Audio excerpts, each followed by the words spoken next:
on July 15th, the name of exiled Turkish cleric Fethullah Gulen is on everyone's lips.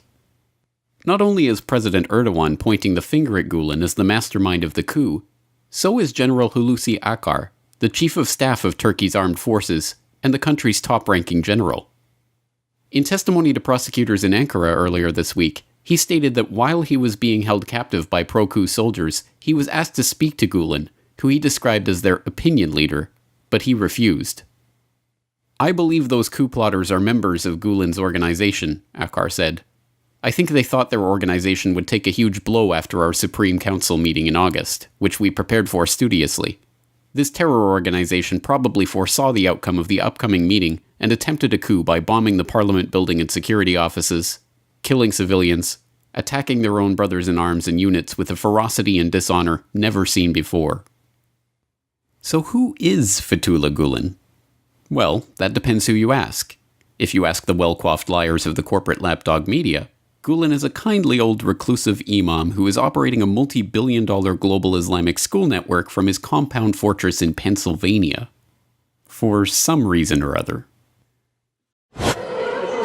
We went to Turkey to learn more and found Gulen schools are everywhere and considered the best.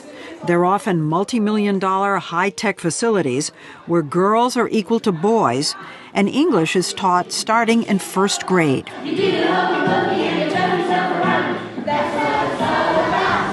Gulen didn't only influence education.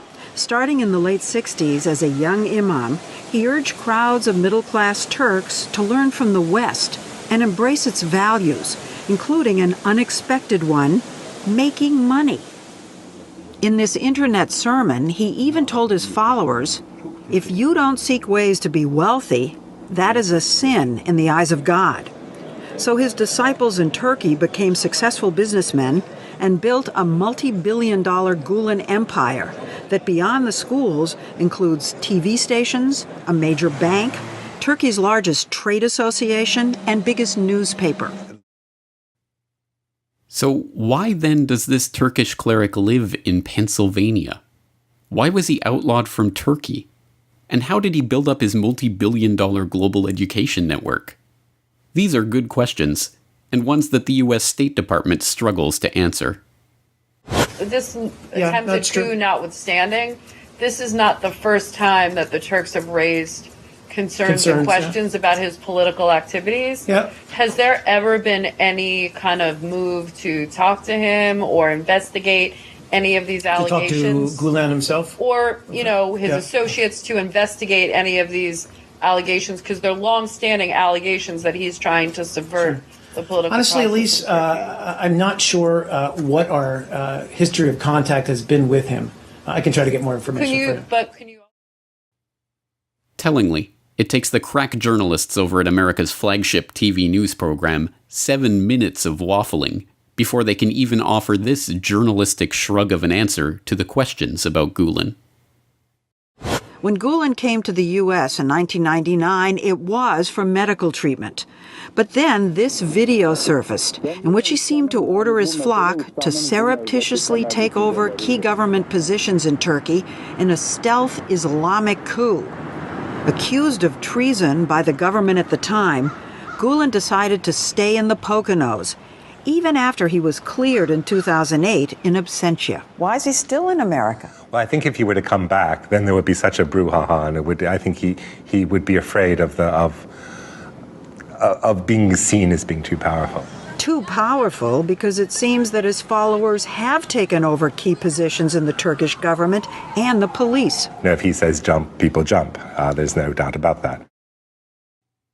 And oh so predictably, directly after admitting that the Gulenist movement had infiltrated the highest levels of political power in Turkey, and that he's being sheltered from reprisal by the American government, the voice of mainstream journalism then creates a straw man argument about his goals that they can then safely pigeonhole under the CIA's weaponized PSYOPs term of choice, conspiracy theory. Seeming to have such power, this Wizard of Oz recluse invites conspiracy theories that he's running Turkey from the Poconos and is bent on global Muslim domination. If this mainstream non-narrative fails to satisfy, it is because key details about the man and his movement are missing from it. How did a Turkish cleric of humble origins who makes no public appearances and is seen by almost no one amass a global network of schools, TV and print media, a trade association, and a bank, all operated from a compound in Pennsylvania despite having been wanted by the Turkish government for decades, and all without having a registered mail address, corporate registration, or even a central bank account?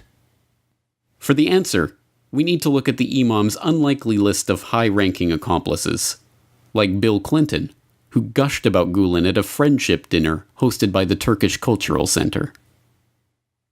By being here tonight, you are contributing to lasting peace and security at home and abroad.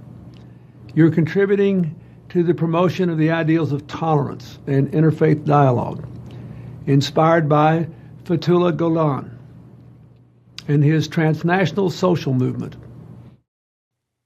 The mouthpiece of the American establishment, the New York Times, is also in Gulen's corner. They just gave him 900 words in the front section of the paper to declare his innocence in the recent coup, denounce President Erdogan as a dictator, and promote his Hizmet movement to credulous Times readers.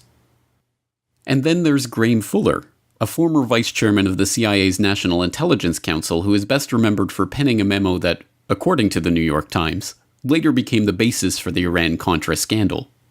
Immediately following the coup, he wrote an extended defense of Gulen and his movement in the Huffington Post, stating, "I believe it is unlikely that Gulen was the mastermind behind the dramatic failed coup attempt against Erdogan last week."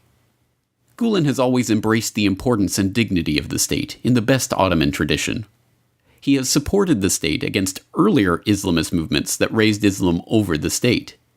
He even felt compelled to support the military takeover of the state in 1980 in order to preserve the state in the face of raging guerrilla warfare raging in the streets. Basically, however, he supports democracy over military rule as the surest guarantee for the freedom of Hizmet to exist and conduct its social mission. So why is this former CIA official defending Gulen? As Fuller himself goes on to explain, "In the interest of full disclosure, it is on public record that I wrote a letter as a private citizen in connection with Gulen's U.S. green card application in 2006, stating that I did not believe that Gulen constituted a security threat to the U.S. Since then, enemies of Gulen and many conspiratorial-minded Turks decided to connect the dots. The fact that I was a U.S. Central Intelligence Agency official, I had retired from the agency 18 years before, and that I had spoken out in defense of Gulen constituted clear proof that Gulen is a CIA agent." Clear proof? Certainly not. But relevant to an investigation of Gulen and his many high-ranking and powerful connections? Certainly. Also relevant, the testimony of Osman Nuri Gündüz. He was the former head of Turkey's intelligence agency, MIT, and served as the chief intelligence advisor to Prime Minister Tansu Çiller in the 1990s.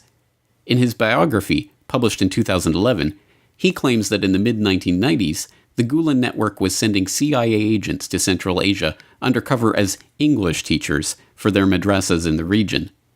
According to Gündüz, Gulen sheltered 130 CIA agents this way at its schools in Kyrgyzstan and Uzbekistan alone. Another relevant dot on this trail involves Nasip Hablamatoglu of Ankara University, who made headlines in January 2001 for writing a report that was submitted in an Ankara courtroom where a hearing on Gulen was taking place. The report, entitled Operation Agents, Infiltration Spies and Fethullahists, claimed that Gulen voluntarily worked as an agent for the CIA and lived under the protection of the FBI in the state of Pennsylvania on a private estate designed for him. Dr. Hablamatoglu was assassinated in 2002 in a case that remains unsolved. But if Gulen is a deep state operative, or at least an ally of the US intelligence apparatus, what purpose would he serve? Why would the CIA and their alphabet soup cronies be interested in an Islamic cleric plotting to overthrow the government of Turkey? Certainly the use of the Gulen network schools to place CIA and other deep state agents undercover in geopolitically strategic and diplomatically sensitive Central Asian countries would be one use for such a relationship. Another motive comes from Latif Erdogan. He's no relation to President Erdogan. Latif is the man who helped build up Gulen's Hizmet movement over the decades, and until a few years ago was considered the presumptive heir to the Gulen network. Latif Erdogan split with Gulen, however, after the imam took up residence in Pennsylvania and began establishing links with American neocons, the CIA, and the Mossad. This was soon reflected in Gulen's stance on Russia and Iran, as well as being broadly supportive of Israel. As Latif Erdogan told the Middle East Eye in 2014, the Gulen movement is a parallel state within Turkey. At the beginning, our goal was to educate people in religion and morality, but the movement went political when it got bigger. Gulen changed and turned to politics and wanted to be a leader who can rule Turkey. We started on our road together with a spiritual message, but now it's only secular.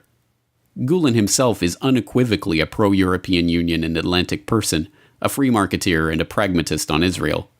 Erdogan is at his core a populist reactionary, a state capitalist, and a crony capitalist. The picture that emerges is an old one, and an all too familiar one to those acquainted with Western intelligence operations over the decades. Gulen, it seems, is a pliant tool, a Trojan horse to be used as a beachhead in Turkey for the establishment of a more Western-friendly regime. His desire for power is to be humored to the extent that it can deliver the goods. A cooperative Turkish state that won't buck against the Atlanticist powers or Israeli interests. The Turkish people, as usual, are the ones left squeezed in the middle. As Erdogan begins to clamp down on every part of the country in his quest to rid the Gulenists once and for all, the country is thrown into turmoil. And left waiting in the wings to take his place, exactly as in Iran in 1979, is the CIA's chosen golden boy. I want to thank you for your contributions to America, for your contributions to stronger Turkish-American relationships and better understanding, and especially for your friendship to Hillary and to me. The Corbett Report is brought to you by you. Your support makes the